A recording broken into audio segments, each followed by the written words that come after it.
Assalamu alaikum wa rahmatullahi wa barakatuh. Ahlan wa sahlan wa marhaban. It's been a long time that I've been absent from this channel. With the month of Ramadan, I was focusing on more important things, but now we have to continue with our, war on feminism. And I want to just, illustrate one point today, and that is, this attitude that a lot of women are taught to have these days, where they go around and say, you know what, we don't need men. We don't need men in our lives. Men are obsolete. Men are useless. And of course, this is the more extreme forms of feminism. A lot of women feminists have those undertones but won't go as far as to say we don't need men in our lives, because of course they still want to have men in their lives for certain very select things, for fun mainly, right? So this attitude, let's deconstruct it. This thing about I don't need a man in my life, or we don't need men, or men are obsolete, and men are useless. It's very, interesting, and it may, on the surface, even to some people, actually appear that way, appear to be true, in fact, because when you look at the modern society, if you are a woman and you work, for example, for yourself, you have an income, you have your own house, and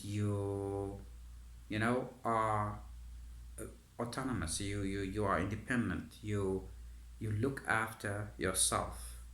And so the traditional, of course, view of men is obviously that they are useful in so far as a utilitarian, that they look after women. So if a woman is looking after herself, so she could be like, you know what, I'm looking after myself. Men are obsolete, we don't need men. Okay, but that's obviously a very one-dimensional way of looking at things. And so I would ask a woman to consider the following, okay?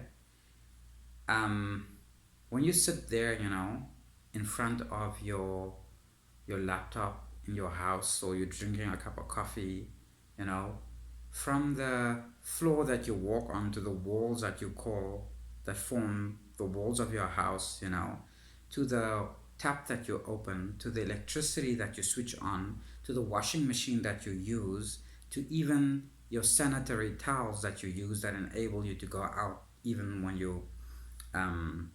experiencing your period, that time of the month, as I say, to your electric appliances, to your computer, to your printer, to your car, to your job even. Every single thing literally in your life is being facilitated by men. Literally, okay? There is not a single famous female inventor who has invented any of these wonderful things that you use that facilitates your lifestyle. The domesticated environment, the household environment, has become easier, and it has enabled women who were once upon a time domesticated to be able to do a lot more, because things have become easier. Okay, they don't have to washing by hand anymore, they can use the washing machine. All these gadgets, the electricity from the start, to the appliances, everything, all has been invented by men. The house you live in, the car you drive, everything. And so if you take all these things away that men have contributed to your life, literally you'd be sitting on the ground, in the sand, in a forest somewhere, half naked, expressing yourself in grunts. Because literally everything in the evolution of human history, by way of advancement, has been done and facilitated by men. Okay? The fact that a woman can even sit peacefully in her house and not have to worry is a function of government. Governments have been established to maintain order in society by men. So the order that you experience, the relative peace you experience in your society, is also a byproduct of masculinity, men, facilitated by men. The jobs that you hold, 90% of the time, facilitated by men. So the very idea that you don't need a man is just, it's a lie. In fact, you know, a lot of the privileges that women have today are not privileges that they got because they could get them by themselves, but they are privileges they were given. Okay, and I also want to emphasize that, because in a recent discussion, it came to my attention that a lot of women who are feminist feel that the reason why they didn't produce more, why they were not inventors, why they're not building houses, why they haven't been building bridges, why they haven't been doing all these things, is because they were not allowed to do it. They were not privileged to do it. And this is exactly the point I'm making. Okay, men were not allowed to do it. No one needed to allow men to do these things, to build civilizations, to facilitate the modern lifestyle. They did it. No one had to allow them to do it. And so when it boils down to it, when it comes down to it, there's always going to be a situation in which men are going to dominate the mechanisms of how the world functions. Basically, men are going to dominate.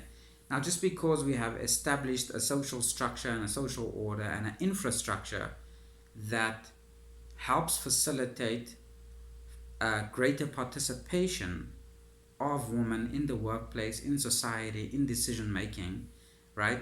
The structure is still a structure that has been built and developed and still largely maintained by men. And if that structure collapses, right, then it will be back to square one for women. Okay, they are relying on the structure that was developed by men that helps facilitate more equal participation of women in society. But once that is gone, then that will not be the case anymore. So the entire feminist argument is actually based on an artificial construct of a structure that has been designed to help women feel that they are independent, but they're really not. Okay, women are just dependent on the men of the society, on the broader society, and the broader society that has helped women feel more independent is largely also a facilitation of men, because feminism, does profit actually men. It profits a very specific class of men who are wealthy, who want cheap labor, because more workers, cheaper labor, right?